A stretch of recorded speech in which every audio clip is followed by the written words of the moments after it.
This is an experience report for the Gate of Gemini and the 13 gates of the Necronomicon. This is 2 reports combined into one, because this gate, the Gate of Gemini, can only be opened for 3 nights. When the sun passes out of the pillars of the gates of Gemini, then one would have to use the full moon to get reliable impressions from it. This gate opens up into the dreamlands of the Cthulhu Mythos, the realm of dreams that people enter in their sleep, and all the intelligent beings enter in their sleep. The first experience I would like to relate is one I had from last night. And that was, I passed through the gate and I focused upon the great mountain, Kadath.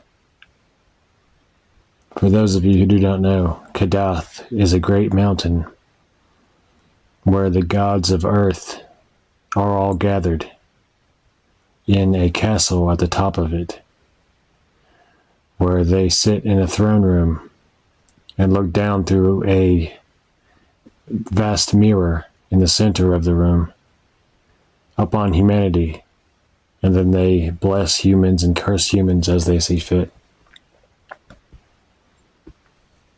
When I passed through the gate, I saw the base of Kadath, the great mountain, and it was shape-shifting, kind of almost in a spiral fashion. It was taking on form and then dissolving and taking on form again, as if it was more etheric than physical, even on the astral.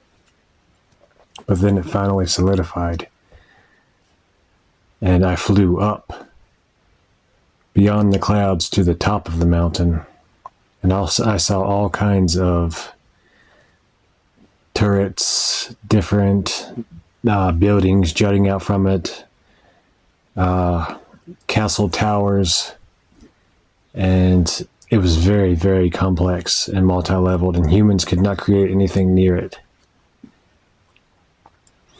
Anyways, I get to the top, to where the gods are said to be, and I heard in my mind the voice of the crawling chaos, and he told me that for my safety, that I should make myself invisible and my presence invisible, because the gods of earth, they do not like to be bothered by humans.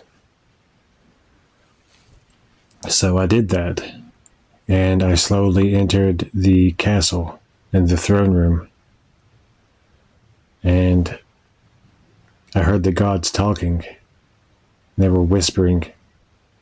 One of them mentioned that they felt a presence, but then after a few seconds of silence, they kept going on with what they were doing. I heard the word ophonym whispered, and I just allowed myself to kind of absorb the feeling of being around the gods and being at Kadath. And after this, I flew down from the mountain and then back to my body. And then I looked up the word ophonym, and it is a type of angel associated with spheres and spinning circles. And it's also associated with the throne of divinity. So I thought that was an interesting connection, because in Kadath, many gods of earth have their thrones. The reason I listened to what Nyarlathotep told me concerning being invisible, it is said that he presides over all the gods of earth, and like a spider on a spider web, he is aware to every movement that they make. And also, when they are pissed off by something humanity does, or a human annoys them, they call on the outer gods and the chaotic gods to exact punishment.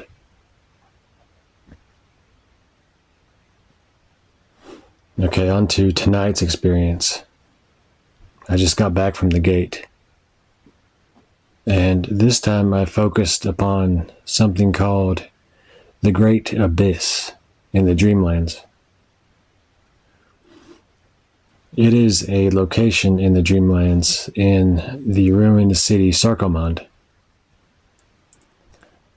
And it is described as a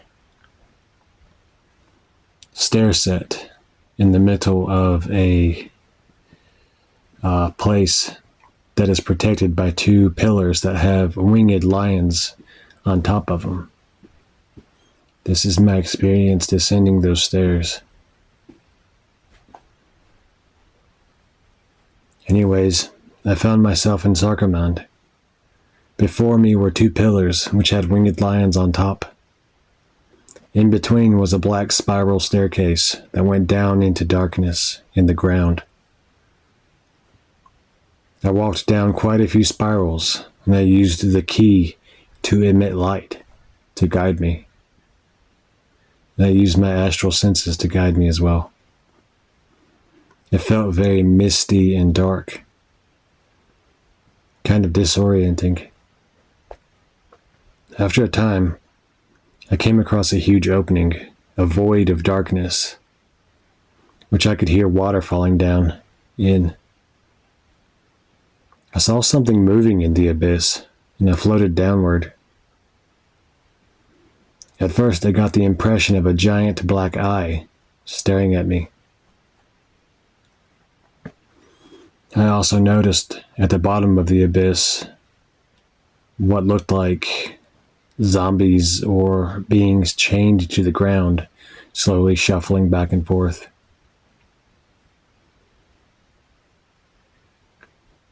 Then I saw a man with a great beard riding on a platform.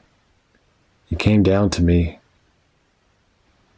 He reached out his hand and he flicked the ring that I had on my hand, which is the secret seal of Solomon ring. It gave off a loud, ringing tone of a bell. He seemed interested, so he had me follow him up to a room that had a table in the middle. We talked for a time. He asked why I was there, what I was doing. And I believe this was a manifestation of the Lord of the Abyss, Nodens. Anyways, we talked for a while, and he told me to sigilize the image of a bell with a contracting spiral below it as a sigil for him and as a sign of his authority in the abyss. He said there are creatures in the lower levels of the abyss who eat dreamers, and no one has seen these creatures because of that. No one has lived to tell the tale. He then showed me something interesting.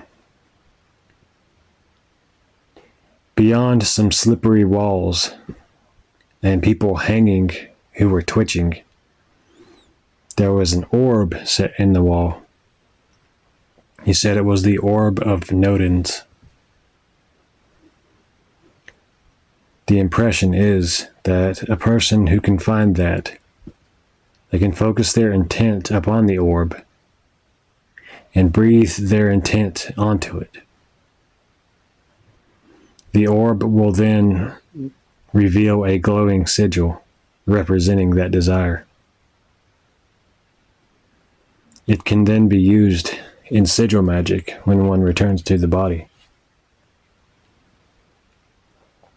I received a sigil for a personal working that I'm doing.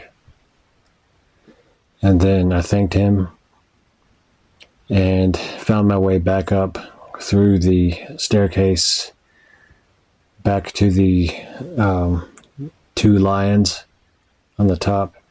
And then I returned to my body to write down my experience.